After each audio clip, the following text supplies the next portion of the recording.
من قرآن کریم نے پہلی ہی شروع میں ذالکل کتاب کہا تھا. اس کو کتاب،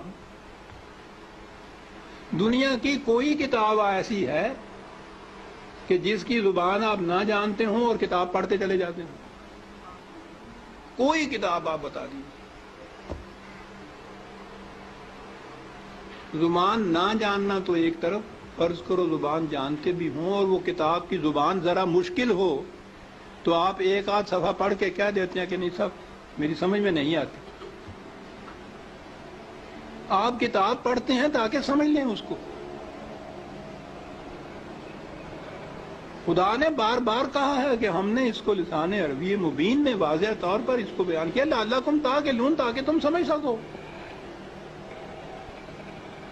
کتاب کو اگر سمجھ کے پڑھ لیا جاتا عزیزان من تو نہ ملوکیت باقی رہتی، نہ سرمایہ داری باقی رہتی، نہ مذہبی پیشوائیت باقی رہتی. سازش یہ کی گئی کہ سمجھنے کی بات یہ ہے نہیں، بغیر سمجھنے کے، بغیر مفہوم جاننے کے ان کے الفاظ کا دوہرا دینا جو ہے اس سے نیکیاں مل جاتی. ایسا چکر دیا کہ کتاب کا سمجھنا جو تھا، سمجھنا کتاب کا بے معنی ہو گیا.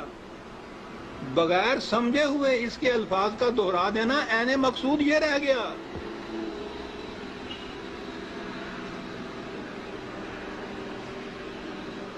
اعلیٰ سے اعلیٰ درجے کی کسی طبیب، حکیم کی، فلاسفر کی نسخوں کی کتاب، ہر مرض کا نسخہ جہاں لکھا ہو اس کے اندر، آپ اس کو سمجھے نہیں اس زبان کو اور وہ نسخے زبانی یاد کر لیں اور صبح اٹھ کے ان کو نسخوں کو رٹتے رہیں، شام تک بولتے رہیں. کچھ پتہ نہ ہو آپ کو کہ سونف کسے کہتے ہیں، ترنجبین کیا ہوتی ہے، اور پڑھتے چلیں. کیا مرض کی شفا مل جائے گی اس طرح سے؟ اس کتاب کا مصرف مقصد پورا ہو جائے گا؟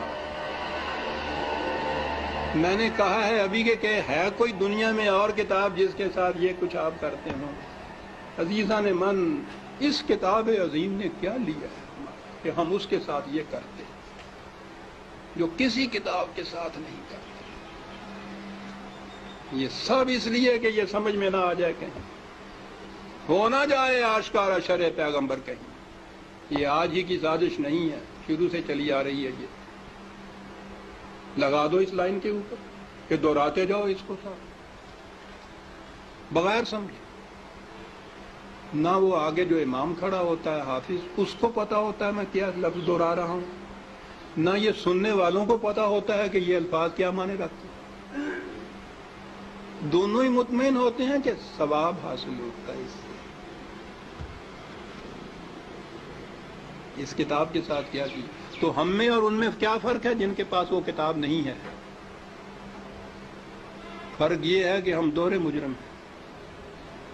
ہے بھی کتاب، اور کتاب کو اتنا، اس کو پڑھنا تو کہیں گے نہیں، پڑھنا تو پھر بھی وہ ناظرہ پڑھا جاتا ہے جو دہراتے ہیں. ناظرہ پڑھنا بھی تو یہی ہوتا ہے، الفاظ ہی ہوتے ہیں جن کو دہراتے ہیں ہم.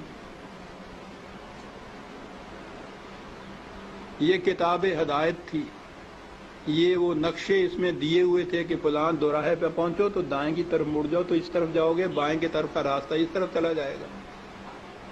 نہیں سمجھتے اس کو. ہر مرض کی شفا تھی اس میں، دورائے چلے جا رہے.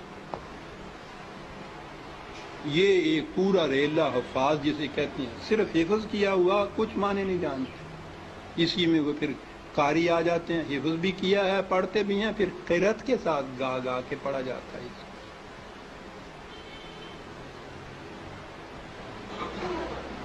قانون کی کتاب گا کے پڑھنے کی. قرآن میں یہ لکھا ہوا ہے کہ چوری کرنے والا عورت ہو، چوری کرنے والی ہو، جرم کے عوض میں اس کے ساتھ یہ سزا اس کو دو. اب اس کو آپ گاتے چلے جائیے قانون کو.